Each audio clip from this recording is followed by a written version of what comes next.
লোকসভা নির্বাচন মিটতেই উত্তপ্ত হয়ে উঠল মুর্শিদাবাদের ভরতপুর বিধানসভা কেন্দ্রের অন্তর্গত সালার থানার উজনিয়া গ্রাম। শনিবার সকালে তৃণমূল কংগ্রেসের বহরমপুর মুর্শিদাবাদ সাংগঠনিক জেলা সম্পাদক আজারউদ্দিন সিজারের বাড়ি লক্ষ্য করে বোমাবাজি করার অভিযোগ উঠল কিছু দুষ্কৃতীর বিরুদ্ধে। অভিযোগ, সিজারের বাড়িতে বোমাবাজির পর তার কিছু অনুগামী তৃণমূল কংগ্রেসের অপর গোষ্ঠীর লোকেদের লক্ষ্য করে বোমাবাজি করে।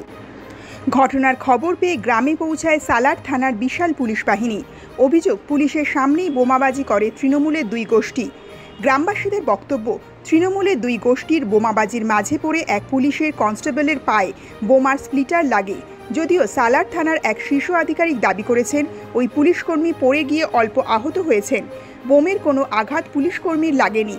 আজারউদ্দিন সিজার জেলা সম্পাদক হিসেবে নির্বাচিত হওয়ার আগে ভরতপুর ২ ব্লক তৃণমূল কংগ্রেস সভাপতি পদে আসীন ছিলেন। ২০২২ সালে মুস্তাফিজুর রহমান ব্লক সভাপতি পদে নির্বাচিত হওয়ার পর দুজনের মধ্যে তিক্ততা সৃষ্টি হয়। অভিযোগ, লোকসভা নির্বাচন শেষ হওয়ার পর থেকেই উজনিয়া গ্রামে সিজারের অনুগামীদের মুস্তাফির রহমানের অনুগামীরা মারধর করছিল। শনিবার সকালে কিছু দুষ্কৃতী সিজারের বাড়ি লক্ষ্য করে বোমাবাজি করতেই এলাকায় উত্তেজনা ছড়িয়ে পড়ে। অভিযোগ, এরপরে সিজারের অনুগামীরা ওই গ্রামে ব্লক তৃণমূল কংগ্রেস সভাপতি অনুগামীদের লক্ষ্য করে বোমাবাজি করে। সিজার বলেন, কয়েকদিন ধরেই গ্রামে অশান্তির বাতাবরণ তৈরি করার চেষ্টা চলছে। আজ সকালে আমার বাড়ি লক্ষ্য করে ৬টি বোমা ছোড়া হয়েছে। কারা এই বোমাবাজির পেছনে জড়িত রয়েছে তা আমি খুব ভালোভাবেই জানি, কিন্তু তৃণমূল জেলা সম্পাদক হিসাবে আমি চাই এলাকায় শান্তি বজায় থাকুক, তাই তাদের নাম আমি প্রকাশ্যে বলছি না। ভরতপুর ২ ব্লক তৃণমূল কংগ্রেস সভাপতি মুস্তাফিজুর রহমান যদিও বলেন, এলাকার সবাই জানে এবছরে লোকসভা নির্বাচনে সিজার কংগ্রেসের হয়ে ভোট করেছেন। তার বাড়িতে এলাকার কুখ্যাত দুষ্কৃতীদের আনাগোনা। সিজারের সাথে তৃণমূলের সম্পর্ক অনেক দিন আগেই ছিন্ন হয়ে গেছে। আজকের বোমাবাজির ঘটনা পুলিশের সামনেই হয়েছে। পুলিশ নিরপেক্ষ তদন্ত করলে সবকিছুই প্রকাশ্যে আসবে।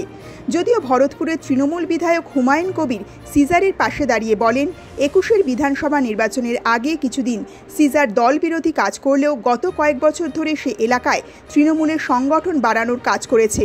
এবছরও লোকসভা নির্বাচনে সে ইউসুফ পাঠানের হয়ে ভোট করেছে।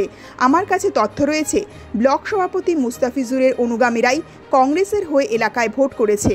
তবে আমি দুপক্ষকেই বলবো এলাকায় শান্তি বজায় রাখার জন্য। কয়েকদিন থেকে অশান্তি একটা বাতাবরণ চালাচ্ছে, আমাদের লোকজনকে ডিস্টার্ব করছে, কারো ঢিল মারছে, কারো মোটরসাইকেলের হেডলাইট ভাঙছে। সকালে আমি ঘুমিয়েছিলাম, এতদিন কারেন্টও ছিল না। সকালে আমি যখন কথা বলি, ওসি সাহেবের কথা বলবো, দেখছি তোমার আমার বাড়িতে হঠাৎ করে বোম, প্রায় 4 পিস, আর বাড়িতে 2 পিস, 6 পিস বোম ফাটেছে। তারপর প্রতিরোধ গড়ে তোলা হয়েছে, গড়ে তোলা হচ্ছে। অস্বাভাবিক মাত্র অত্যাচার গোটা গ্রামবাসীর কাছে, এলাকার মানুষের কাছে জানলেই পাওয়া যাবে। অত্যাচারটা কোথা থেকে হচ্ছে সেটাও আমি জানি। এর প্রতিবাদ চলছে, প্রতিরোধ গড়ে তুলতে হবে। প্রশাসনের কাছে আমি দৃষ্টি আকর্ষণ করছি, প্রশাসন শক্ত হাতে মোকাবিলা করুক।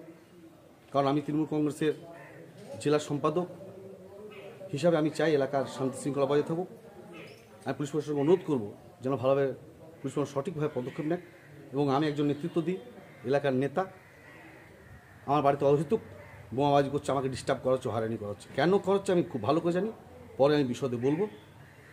মন মানসিকতা ভালো নেই, এভাবে একের পর এক অত্যাচার ধেয়ে আসছে।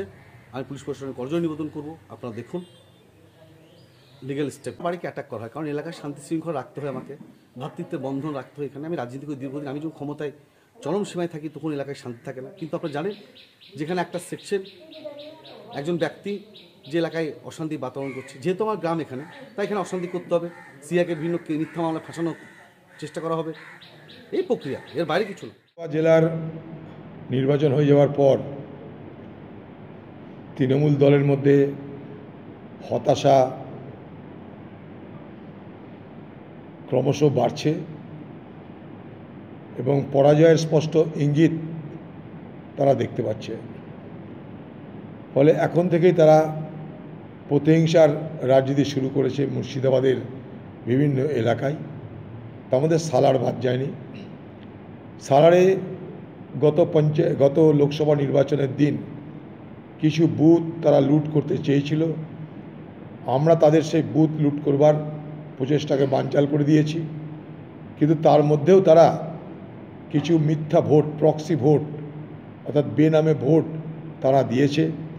তার জন্য আমরা নির্বাচন কমিশনের কাছে নতুন করে ভোটের আবেদনও করেছি, সেটা এখনও বিচারাধীন, দেখা যাক কী হয়। তার মধ্যেই তৃণমূল দলের পক্ষ থেকে যে সমস্ত মানুষেরা সেদিন কংগ্রেসকে সমর্থন করেছিল বলে তাদের সন্দেহ আশঙ্কা, তাদের উপরে আক্রমণ তারা শুরু করেছে।